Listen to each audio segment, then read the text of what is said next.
Hello, everyone, and welcome to the Constructive Criticism YouTube channel. I'm Spencer, and this is Wednesday Night Warrior. We're taking another break from our How to Get Better at Magic series, and this time we are talking spoilers. So let's get right into this. We're going to start with Wood Weaver's Puzzle Box. So, this card is an artifact for 2. When it enters the battlefield, you gain 3 life and get 3 energy. So energy is a new mechanic and a new resource coming out in the next set. It doesn't deplete from your mana pool, such as mana. It stays with you throughout the entire game. So I just kind of wanted to talk about what energy could do, what this card does, what's going on here. So when it enters the battlefield, you gain 3 life. You can also sacrifice it to gain 3 life and get another 3 energy. So this card gives a lot of energy, and it gains you life. So here's the reason I want to talk about this as the energy maker. If you need energy to get to a certain point of the game, this is a good way to do it. And the reason it's a good way to do it is because it does 2 things. It gets you the energy, and it prolongs you to the point where you can use the energy by gaining you that life. A lot of people have written this card off already, and I wonder if there's an energy deck, how good this card might fit in it. Because, 6 life and 6 energy for 5 mana could be great. We don't know how good energy is yet. So it's definitely a thing to keep your eye on. And the energy mechanic as a whole, it will make you rethink cards. And this is a card that, when I saw, I was like, oh, that card's bad. And I was like, well, actually, is it? If I need energy, it could be great. And so that's definitely one of the things that you need to think about when you're evaluating spoilers in this card specifically. If I need a lot of energy, this is going to get me a lot. Like a lot. 6 energy is quite a bit for 1 card, right? So, and also you gain 6 life to let you use that energy once you have the ability to do so. So definitely something to look at. Next up we have Cataclysmic Gearhulk. This card is a white 3 for an artifact creature construct. It's a 4/5. It has vigilance. And when it enters the battlefield, each player chooses an artifact, creature, enchantment, planeswalker from among the non-land permanents that he or she controls, and sacrifices the rest. So, what is going on here? So a lot of people are comparing this to Tragic Arrogance, and a lot of people want to play it in decks with their Eldrazi Displacers. That could be great. The card definitely lets you be ahead. Like, if you have a Planeswalker and a creature in this in play, and your opponent only has like a bunch of creatures, you get to keep your Planeswalker creature in this, because this can count as your artifact, and then all of their stuff goes away, except for the one that they pick. The problem that I have with this card that I think people are missing are, one, they get to choose. So, for example, you can't leave them like you could with Tragic Arrogance with like a Thopter token. Whereas, with this card, they can pick to keep their Emrakul and sacrifice even something like their Primal Druid or, whatever they have in play. And so it's definitely something that, well, it is great, and I can see the interaction there. I think that this one is one that we might be overhyping, and we need to keep an eye on it and see just how good it ends up being. Because it could be that them getting the choice overall makes this card not great if like the 4/5 body, and it might be a win more card. That's kind of what I'm getting to. Because you need to be in a position where you're leveraging this card for more resources. And that's definitely something you can do by building your deck. But the problem is if the format is just full of big flying things or, different things like that, like Emrakul is currently in the format, this card might not be as great. But there will always be matchups where I think something like this could be legitimately great. And so we'll definitely see more of this card, but it's something that I think people might be overestimating a little bit. I could be wrong, though. The card with Eldrazi's Displacer could just be insane. So, alright, this card is not getting enough hype. This is a Filigree Familiar, or OB, as I like to call it. It is 3 mana for a 2/2 artifact creature, Fox, and when it enters the battlefield, you gain 2 life. When Filigree Familiar dies, you draw a card. So, in initial playing with this card, it did very Kitchen Finks-like impressions. Being able to just get that card back at any time and, having it come down and gain some life makes it good in a lot of matchups. It's not terrible in your team or emerge decks where you are sacrificing it and getting that value. It's not terrible against the aggro decks in general. And I have even heard people talking about maybe trying this out in something like Green Black Delirium.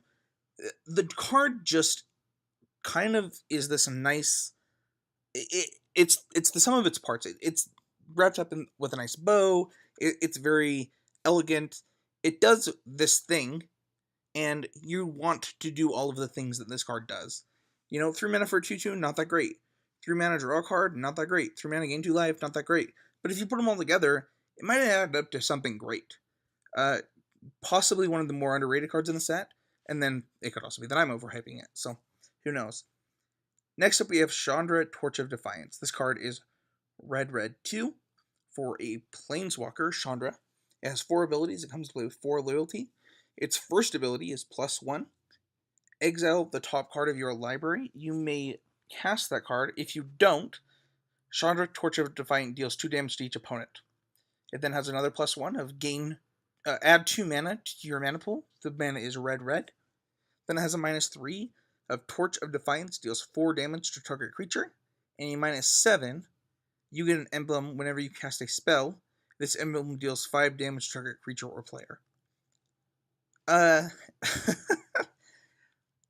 So when this card was spoiled, a lot of people lost it, including myself. The card does a lot of things. All of its abilities are good, and it's at a very reasonable mana cost. Card is probably just great. It's possible that it sees play in Modern Jund. It's possible that it sees play in all kinds of different Eternal decks. One thing that I have noticed playing with the card already is that because you can't cast lands, and you can't get that top card if it's a land and put it into play, it is a tension for the kind of decks that want this a lot of the time, if they're like mid-range decks, which is where, for me, where I thought this card would fit best. But that being said, still overall, I think the card is just great. It's really the only downside. I guess there's another downside. The other downside is that it's protecting itself as a -3 ability. So while it does protect itself, it's at a very high cost to its loyalty. If you can use the red mana to protect itself, it's a little bit better because it puts it to 5. But it's not a free protection, right? It's not where it does the protecting. It just happens to give you the mana to continue to protect it. I assume anytime you get the emblem, you win the game. Having 2 different options for your plus ability is really powerful. The card is great. I expect that people will play this card. I expect that it could see play in other formats. The 2 downsides that I mentioned are, there's just too many great things to say about the card, so you might as well say what isn't great about it. But overall, like drawing extra cards, killing creatures, being able to pull ahead of your opponent in mana, and then an ultimate that usually will just win you the game. What more could you want? It's got 4 abilities. It does everything. So definitely a great card. The last card we're going to talk about is Nissa Vital Force. It's 3 green for a Planeswalker. You can +1 it comes with 5 loyalty, by the way. You can +1 to untap target land you control. Until your next turn, it becomes a 5/5 elemental creature with haste. It's still a land. -3, return target permanent card from your graveyard to your hand. And -6, you get an emblem with whenever you cast a land, not whenever you cast a land, whenever a land you control enters the battlefield under your control, you may draw a card. So, a few things to know. One, she protects herself with her plus ability because it isn't until end of turn the creature is a 5/5. It is until your next turn. And then we have a -6 whenever a land enters the battlefield under your control, draw a card. So you can play her, plus her, protect yourself, next turn, get the emblem. Yeah, that's crazy powerful. It also it also can come down and just be like a reality smasher with that land, right? Because you untap the land, give it haste, attack with it. The card is kind of crazy, to be honest. And then even without those things, you also can get card advantage from it just by minusing it to get another permanent if you need to. So you could play this in your deck with your Emrakul's to get them back after you put them in your graveyard with your Gravel with the past, or whatever you're doing. It's not hard to imagine a scenario with this card is great. And because of how good Shaundra is, it's not getting the press it deserves because it's one of the better planeswalkers we've seen in a long time. So those are my thoughts on some of the initial spoilers. Don't forget to go to constructedcriticism.com. Stay tuned for our set review where for both limited and constructed, where we go in limited, we go over all of the uncommons, the top 3 commons for each color, and on constructed criticism, we give a vote to the listeners of the show, our patrons of the show. You can check that out at patreon.com/ccmtg. And we actually do a top 25 of the constructed playable cards in the set. And I can tell you that all 5 of these cards might be in my top 25. So thank you so much for watching, and we'll see you guys all next time.